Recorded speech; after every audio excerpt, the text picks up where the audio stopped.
प्यारे विद्यार्थियों, आप सभी को मेरा नमस्कार। मैं डॉक्टर नेमीचंद कुमावत, सहायक आचार्य हिंदी विषय, राजकीय महाविद्यालय की आपके इस बीए पार्ट थर्ड विषय हिंदी साहित्य के प्रथम प्रश्न पत्र की आज की इस ऑनलाइन कक्षा में मैं आप सभी का हार्दिक अभिनंदन और स्वागत करता हूं। प्यारे विद्यार्थियों, आपकी इस प्रथम प्रश्न पत्र में एक पाठ्य पुस्तक लगी हुई है जिसमें 11 कवियों की कविताएं संकलित हैं और ये सभी कवि आधुनिक काल की विविध काव्य धाराओं से संबंधित हैं। इस पुस्तक के आरंभिक 5 अध्यायों का हमने विस्तार से अध्ययन कर लिया है। इन पांचों कवियों की, किसी कवि की 3 कविताएं, किसी की 2 और किसी की 1 कविता का हमने पिछले ऑनलाइन कक्षाओं में विस्तार से अध्ययन किया है। और पिछली 2-3 कक्षाओं से हमने आरंभ किया था रामधारी सिंह दिनकर जी को, जिनका कुरुक्षेत्र महाकाव्य का 6ठा सर्ग आपके पाठ्यक्रम में लागू है। तो यहाँ तक हमने पिछली ऑनलाइन कक्षा में अध्ययन कर लिया था और आज हम उसी क्रम को जारी रखते हुए हम आगामी इस कक्षा को हम आरंभ करने जा रहे हैं। आगामी 2 ऑनलाइन कक्षाओं में ये पाठ्यक्रम आपका, यानी ये कविता आपकी पूर्ण हो जाएगी। तो देखिए, ये मनुज ज्ञानी श्रृंगालों कुकुरों से हीन हो किया करता अनेकों क्रूर कर्म मलिन। और आज के इस आधुनिक युग का जो भौतिकवादी मनुष्य हैं, जो वैज्ञानिक आविष्कारों के कारण ये ज्ञानी तो हैं, लेकिन इसके जो कर्म हैं वो पशु प्रवृत्ति द्वारा या पशु प्रवृत्ति के समकक्ष हैं। जैसे श्रृंगालो, कवि ने इसे गीदड़ कहा है जो दूसरों का खून चूसता है। कुकुरों से हीन, कुत्तों से हीन कहा है, कुत्ते जो मांस मदिरा आदि खाते हैं। उसी तरह से ये मनुष्य भी जो आधुनिक युग की जिंदगियों का भक्षण करता है, अपने द्वारा जिन जिन आविष्कारों को इसने जन्म दिया वो युद्ध के माध्यम से एक तरह से गीदड़ और कुत्ते जैसे कर्म वो करता आ रहा है। हो किया करता अनेकों क्रूर कर्म मलिन, अर्थात पशु प्रवृत्ति अपना करके ये अनेकों क्रूर कर्म करता, विभत्स कर्म करता, गंदे कर्म करता है, युद्ध और हिंसा का मार्ग ये अपनाता है। समस्याओं का समाधान बिल्कुल सहज और सरल तरीके से ये करना इसको आता नहीं है। देह ही लड़ती नहीं है जूझते मन प्राण, अर्थात इसका केवल शरीर ही नहीं लड़ता बल्कि इसके मन और प्राण इस तरह से ये लड़ाई और झगड़े में संलग्न है। साथ देते ध्वंस में इसके कला विज्ञान, और जब ये ध्वंस का मार्ग अपनाता है, विनाश का रास्ता अपनाता है, युद्ध और हिंसा के मार्ग पर जब ये आगे बढ़ता है, तो कहने का तात्पर्य इसके द्वारा कला और विज्ञान, जिन जिन आविष्कारों को, आणविक अस्त्रों को इसने जन्म दिया, उन अस्त्रों का ये सदुपयोग करता है। और एक तरह से इस संसार में आधुनिक युग में भी ये द्वापर युग का महाभारत रचाता आ रहा है। छोटी छोटी बातों के लिए विद्वेष रखना, लड़ना, झगड़ना आदि ये विनाश के उपकरण जुटा करके ये ध्वंस के कार्य में संलग्न है। इस मनुष्य के हाथ से विज्ञान के भी फूल, अर्थात आज का ये जो मनुष्य हैं विज्ञान के भी फूल, अर्थात कहने का तात्पर्य आज के मनुष्य के विज्ञान के द्वारा इसने जो बहुत बड़ी उन्नति की है, एक फूल की तरह उसका जीवन खिल रहा है इन आविष्कारों के द्वारा। वज्र होकर छूटते शुभ कर्म अपना भूल, एक तरह से ये फूल भी मनुष्य जीवन पर आज वज्र बन करके टूट रहे हैं, ध्वंस कर रहे हैं। आज मनुष्य ने भले ही वैज्ञानिक आविष्कारों से बहुत उन्नति कर ली है, लेकिन आज ये सारे के सारे उन्नति के जो ये फूल, आविष्कारों के ये जो फूल हैं, ये वज्र बन करके मनुष्य जीवन पर टूट रहे हैं। और शुभ धर्म अपना भूल, अर्थात मानवतारूपी शुभ धर्म को, कल्याणकारी कार्य को भूल करके ये आज के इस मनुष्य का सर्वनाश करता जा रहा है। ये मनुष्य जो ज्ञान का आधार, और यह आज का आधुनिक मनुष्य जो ज्ञान का खजाना है, ज्ञान का भंडार है, ये मनुष्य जो सृष्टि का श्रृंगार, कहने का तात्पर्य इस मनुष्य के द्वारा ही सृष्टि की शोभा बढ़ी है। श्रेष्ठता में सबसे ऊपर ये आज का मनुष्य है। नाम सुन भूलो नहीं, सोचो विचारो कृत्य। इसलिए कवि कह रहे हैं कि इस मनुष्य, आज के इस आधुनिक युग के मनुष्य का जो इस सृष्टि की शोभा है, श्रेष्ठ एक तरह से कृत्य है विधाता की। इसके नाम को देख करके इसके नाम को देख करके ये हमें नहीं भूल जाना चाहिए कि इसके कर्म कैसे हैं। इसलिए मनुष्य का केवल नाम और उसका रूप रंग ही उसका मूल्यांकन नहीं करते हैं, बल्कि उसका मूल्यांकन जो होता है वो इसके द्वारा किए गए कर्मों से होता है, और इसके कर्म बहुत हीन हैं, तुच्छ कोटि के हैं। ये मनुष्य संहार से भी वासना का भृत्य, अर्थात ये आज का मनुष्य जो है आज की इस आधुनिक युग की सभ्यता की न केवल सेवा करता है बल्कि इसका संहार करता है। संहार करने का कर्म में ये लीन है। वासना का भृत्य अर्थात ये वासनाओं में लीन है। छद्यम इसकी कल्पना अर्थात आज का ये मनुष्य धोखेबाज हैं। ये जो भी कल्पनाएं करता है दूसरों को दूसरों के साथ छल कपट कैसे करना है, दूसरा का सर्वनाश कैसे करना है, उसका शोषण कैसे करना है, इसी कर्म में ये आज का मनुष्य संलग्न है। पाषांड इसका ज्ञान, इसलिए इसका जो ज्ञान है वो पाखंडी है, पाखंडों जैसा है। ये मनुष्यता का घोरतम अपमान।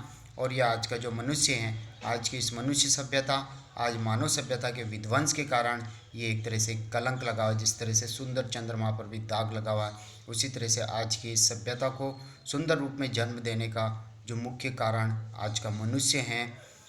और इसने स्वयं आज की इस मनुष्य जाति का संहार करके ही आणविक अस्त्रों को जन्म देकर और उसका दुरुपयोग जो है वो इसी मानव सभ्यता पे कर रहा है। इसलिए ये विध्वंस रचाने का एक तरह से मानव सभ्यता पर एक कलंक है।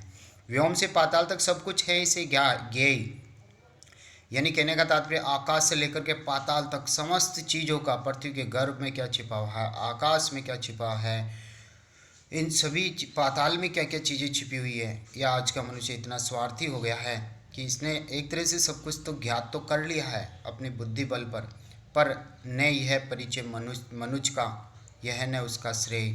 और ये परिचय मनुष्य का नहीं है कि जिसने आकाश से पाताल की समस्त चीज़ों की खोज कर ली है, और यह है न उसका श्रेय, और ये उसे भी श्रेय नहीं दिया जाता है। ये तो श्रेय उसकी बुद्धि का है, श्रेय उसका बुद्धि पर चेतन और की जीत, और उसका श्रेय तब हो गया आज की जिस बुद्धि बल पर वो आगे बढ़ रहा है और जिससे उसका हृदय खोखला हो गया है। तो चैतन्य और की जीत अर्थात यदि बुद्धि पर ही हृदय की जीत हो जाए, भावनाओं की जीत हो जाए, जिससे दया करुणा आदि मानवीय भाव उसके हृदय में जन्म लें, आज की इस मानवता के कल्याण के बारे में वो सोचें, तो तब जाकर के उसे श्रेय दिया जाना चाहिए। श्रेय मानव की असीमित मानवों से प्रीति, और मनुष्य को तब श्रेय दिया जाएगा आधुनिक युग के मानव को, न केवल बुद्धि के द्वारा उसने उन्नति कर ली बल्कि भाव हृदय के द्वारा भी यदि असीम भावों को हृदय में जन्म दे करके पूरी मानवता से वो प्रेम करें, एक वसुदेव कुटुंबकम की भावना के अनुसार एक परिवार के रूप में मनुष्य के साथ में रहें और दूसरों की उन्नति से खुद प्रसन्न होएं, तब इस मनुष्य को श्रेय दिया जाना चाहिए। इसकी प्रेम भाव और इसकी बुद्धि और इसकी सृष्टि को जन्म एक तरह से हमें प्रेम करना चाहिए। एक नर से दूसरे नर के बीच का व्यवधान, यानी आज का जो मनुष्य है वो एक अपने ही परिवार के सदस्यों से लड़ता है, झगड़ता है, छोटी छोटी चीज़ों के लिए वो बंटवारे आदि की लड़ाई झगड़े में उलझता रहता है। लेकिन कवि कह रहे हैं कि उसे श्रेय तब दिया जाता है एक मनुष्य के द्वारा दूसरे मनुष्य के बीच में जो बाधाएं और अड़चन मिलन में जो उपस्थित हो रही है, एक दूसरे से प्रेम करने में जो बाधाएं उपस्थित हो रही है, भाईचारा का जो अभाव है, और यदि भाईचारा की भावनाओं को बढ़ावा देकर के मानवता के कल्याण में संलग्न हो जाए तो उसे श्रेय दिया जाना चाहिए। तोड़ दे जो है वही ज्ञानी, वही विद्वान और महान भी वही। कहने का तात्पर्य जो इन बंधनों को तोड़ दें, इन रूढ़िवादियों को जो तोड़ दें, वही आज के इस आधुनिक युग में वही ज्ञानी कहलाएगा, वही श्रेष्ठ मानव और विद्वान कहलाएगा। कवि आगे कहना जा रहे हैं, जो जीव बुद्धि अधीर, अर्थात कहने का तात्पर्य जो आज का आधुनिक युग का जो ये मनुष्य हैं, एक तरह से बुद्धि के कारण धैर्यहीन हो गया है। तोड़ना अणु ही न इस व्यवधान का प्राचीर, कहने का तात्पर्य अणु विखंडन आज उसका उद्देश्य है। परमाणु बम जो उसने बनाए हैं उसका वो उपयोग करना चाहता है।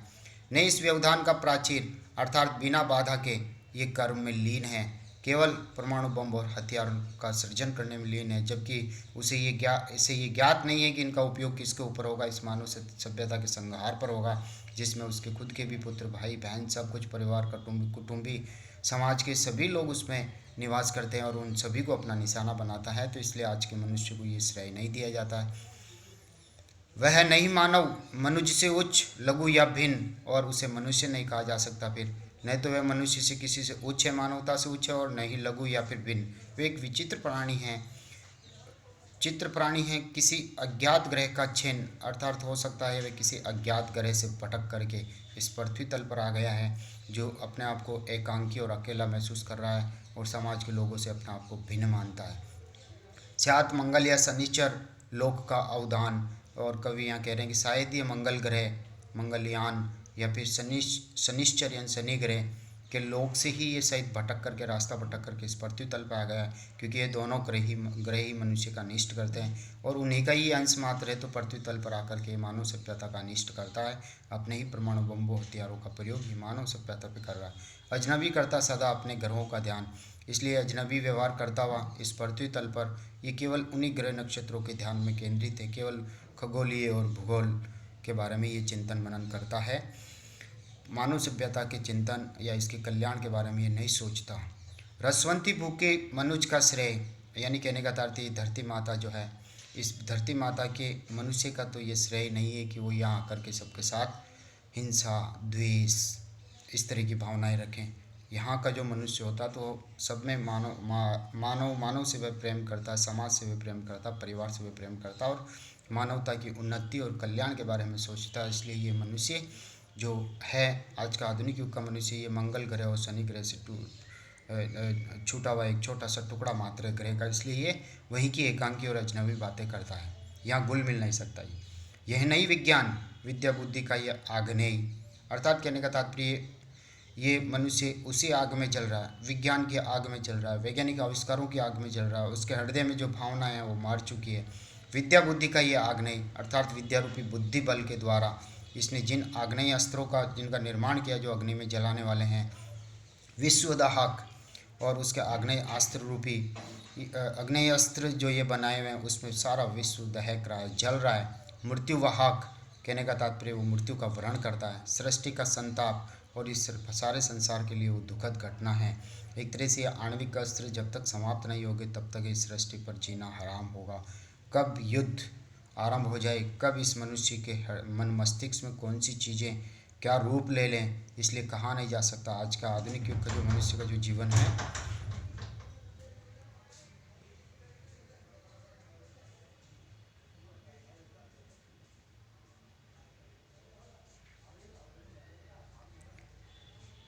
विश्वदाहक, मृत्युवाहक, सृष्टि का संताप, भ्रांत पथ पर अंध बढ़ते ज्ञान का अभिशाप, और ये भ्रमित होकर के इस मार्ग पर ये अंधे, इस ज्ञान में अंधा होकर के बढ़ता जा रहा है, जो शायद अहितकारी कार्य करने में संलग्न हो सकता है। कभी भी इस सृष्टि के अहित के बारे में ये सोच सकता है। भ्रमित प्रज्ञा का कुतुक यह इंद्रजाल विचित्र, और इसकी बुद्धि जो है आज भ्रमित हो गई है, और एक तरह से संसार के रंगमंच पर ये अपने मायावी कारनामे दिखा रहा है। जिन जिन वैज्ञानिक आविष्कारों को इसने जन्म दिया, उन्हीं के बल पर आज ये इंद्रजाल एक तरह से मायावी जादूगर के रूप में मायावी दृश्य दिखा रहा है। श्रेय मानव के नए आविष्कार से ये पवित्र, अर्थात ये मानव को श्रेय नहीं दिया जा सकता आज के आधुनिक को, आज के आविष्कारों को, क्योंकि ये अपवित्र हैं, ये गंदे हैं, क्योंकि मानवता के कल्याण के लिए नहीं बल्कि उसके विनाश के लिए ये उपयोग में लिए जाते हैं। इसलिए आज का ये मनुष्य नहीं बल्कि हीन पशु कुकुर के समान है। सावधान मनुष्य, यदि विज्ञान है तलवार, इसलिए कवि यहाँ पर मनुष्य को सावधान कर रहे हैं। यदि आज के युग में जो तुम्हारा ये विज्ञान है, ये यदि विज्ञान के द्वारा जिस आविष्कारों को जन्म दिया उसमें तलवार भी शामिल हैं, तो ये विनाशक है। यदि विज्ञान है तलवार, अर्थात विज्ञान को तलवार का रूप दिया है, तो इसे दे फेंक, और आज का विज्ञान यदि तलवार है तो इस तलवार को, इस हथियार को हमें फेंक देना चाहिए। तजकर मोह है, इससे अत्यधिक लगाव और मोह हमें नहीं रखना चाहिए। स्मृति के पार, अर्थात इसे भूल जाओ। आज का विज्ञान यदि तलवार की भांति मारकाट और हिंसा और युद्ध इनको जन्म देता है ये विज्ञान, तो इसे हमें भूल जाना चाहिए, इसे हमारे जीवन से बाहर निकाल करके फेंक देना चाहिए। हो चुका है सिद्ध, अब ये पूरी तरह से प्रमाणित हो चुका है कि है तू शिशु अभी नादान, अर्थात हे मनुष्य तू अभी बच्चा है, नादान बालक है, भले बुरे का तुझे अभी ज्ञान नहीं, फूल कांटों की तुझे कुछ भी नहीं पहचान, अर्थात फूल और कांटे की भी तुझे पहचान नहीं है, यानी मानवता के कल्याण के बारे में तू बिल्कुल नहीं सोचता। खेल सकता तो नहीं, ले हाथ में तलवार, अर्थात हे मनुष्य तो हाथ में तलवार लेकर के इस तरह से हिंसा के और विद्वेष के इन दृश्यों को, इन कार्यों को तू नहीं कर सकता, इसलिए तलवार से नहीं खेल सकता, क्योंकि तू नादान और बालक है। भी काट लेगा अंग तीखी है बड़ी है धार, और तो अपने ही अंगों को काट लेगा, क्योंकि इस तलवार की धार बहुत पैनी है। यानी आज के आधुनिक युग में आज के मनुष्य के द्वारा जिन जिन आविष्कारों को जन्म किया है, वो तलवार की भांति जो है एक तरह से घना प्रहार करने वाले हैं, जिससे मानवता का संहार हो जाएगा। इसलिए हे मनुष्य, इस विज्ञान को तो हटा दे अपने जीवन से, इन आविष्कारों को तू नष्ट कर दे, क्योंकि इनकी धार बड़ी पैनी है और तू अभी नादान बालक है और इसका उपयोग करना तुम्हें नहीं आता है कि इन आविष्कार का उपयोग हमें कहाँ करना चाहिए। और तुम इन्हीं मनुष्य जाति के ऊपर इन आविष्कारों का उपयोग करके इसका तुम संहार कर रहे हो, ये तुम्हें श्रेय नहीं दिया जा सकता। प्यारे विद्यार्थियों, आज की इस ऑनलाइन कक्षा को हम यहीं समाप्त करते हैं। अगली ऑनलाइन कक्षा हम इसी क्रम से आगे आरंभ करेंगे और एक अंतिम ऑनलाइन कक्षा में हम इस छठे अध्याय यानी कुरुक्षेत्र के इस छठे सर्ग का हम पूर्णतः अध्ययन कर लेंगे। तब तक के लिए आपको बहुत बहुत धन्यवाद। जय हिंद।